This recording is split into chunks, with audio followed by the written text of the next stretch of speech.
धरोहर दिवस पर आज के इस सारस्वत अनुष्ठान में आदरणीय हरवंश जी भारत के प्रज्ञा पुरुष, विद्या वारिधि, जिनके पास विचार, विनय और रिदम भरा है, ऐसे आदरणीय राम बहादुर राय जी, आदरणीय सच्चिदानंद जोशी जी, आदरणीय प्रभात द्वय, आदरणीय प्रभात ओझा जी, आदरणीय प्रभात जी, इस अवसर पर आप सभी की गरिमा में उपस्थिति,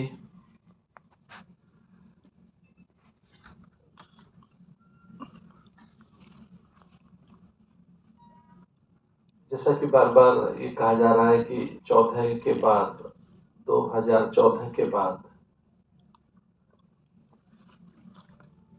सर्वत्र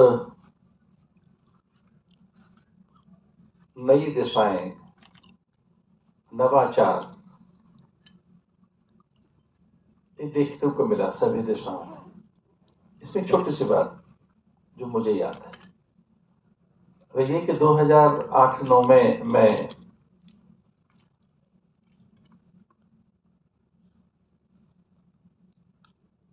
स्पेन में था और वह आदरणीय प्रधानमंत्री जी से अत्यंत परिचित उनके घनिष्ठ एक योगी, बाद में उनको पद्मश्री मिला, अमर सूर्यानंदा, वे कह रहे थे कि हम विश्व योग दिवस मनाएंगे।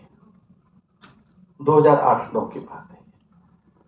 वो मेरे निरंतर संपर्क में रहे और 2013 में भी जब वो कुंभ के अवसर पर हमारे पास आए, एक बहुत बड़ा एक योगियों का दल लेकर, चूंकि उनके लगभग 200-250 योग के केंद्र हैं पूरे यूरोप में, तब उनका ये एक प्रमुख विषय ये भी था।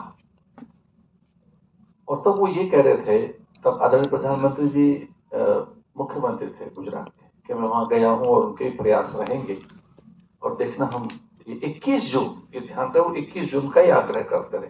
हमारे पास पूरे दस्तावेज हैं उसके, चूंकि उनके कार्यक्रम में 3-4 पढ़ते हैं। क्षमा कीजिए, स्पेन नहीं, पोर्चुगल, पुर्तगाल, लिस्बन की बात बता रहा हूं।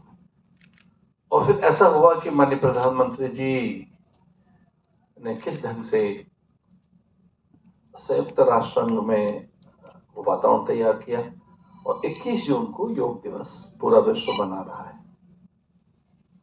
जैसा आप बताएगा कि पांडुलिपियां आई हैं, हम कल्पना नहीं कर सकते थे कि मां अन्नपूर्णा की प्रतिमा बाहर से आएगी।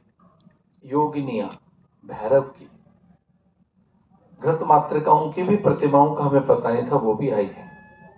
कितनी पांडुलिपियां, वातावरण बदला है। वे एक अच्छे प्रशासक, एक बहुत अच्छे शासक, पर वे सचमुच में संस्कृति के एक अद्भुत उपासक हैं। जब आदरणीय राम बहादुर राय बताते हैं कि उनके पास संत हृदय है, तो हमने भी निकट से उसे देखा है।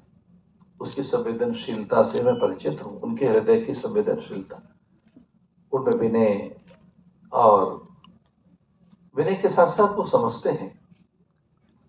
ये तो अभी कहना कठिन है कि वो कितने दिन केदारनाथ में रहे या वहां उनका साधन क्रम क्या था, किस प्रकार की सेवाचर्या, सपरिया, पर हाँ ये सच है कि उनमें एक सांप्रदायिक निष्ठा तो है, क्योंकि एक विशेष प्रकार का उन्होंने वहां साधन किया है।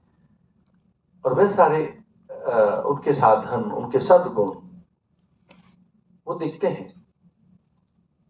उनके पास वो चिंतन की प्रखरता, शुद्धता, चरित्र की उच्चता, आचरण की पारदर्शिता दिखती है कि उनमें अध्यात्म मुखर है।